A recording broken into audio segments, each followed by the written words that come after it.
আমি সভাপতি হওয়ার পরে আমার চিন্তাভাবনা একটা সুন্দর মন্দির সকলকে নিয়ে আমার কমিটি এবং এলাকার যারা গণ্যমান্য ব্যক্তি আছে সকলকে নিয়েই আমি এই মন্দিরটা করব।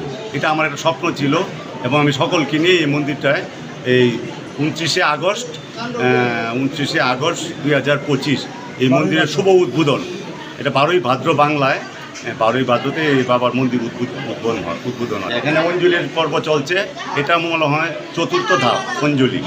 হ্যাঁ, আপনারা যারা আমার এই চ্যানেলের মাধ্যমে এই করতেছে মন্দিরটা দেখতেছেন, তাদেরকে আমার কাছে অনুরোধ থাকবে এবং আমার যে এই উৎসব কমিটির সেক্রেটারি বাবু শুভেন্দু সরকার তারও অনুরোধ থাকবে আপনারা মন্দিরটা দর্শন করে যাবেন এবং এই মন্দিরটা দেখলে আপনাদের ভালো লাগবে। শ্রী শ্রী রূপনাথ বাবার 294তম আবির্ভাব দিবস উপলক্ষে আমরা এই দক্ষিণ সাতপাড় সার্বজনীন রূপনাথ মন্দির, এটা আমরা প্রতি বছরই রূপনাথ বাবার দুটো অনুষ্ঠান আছে।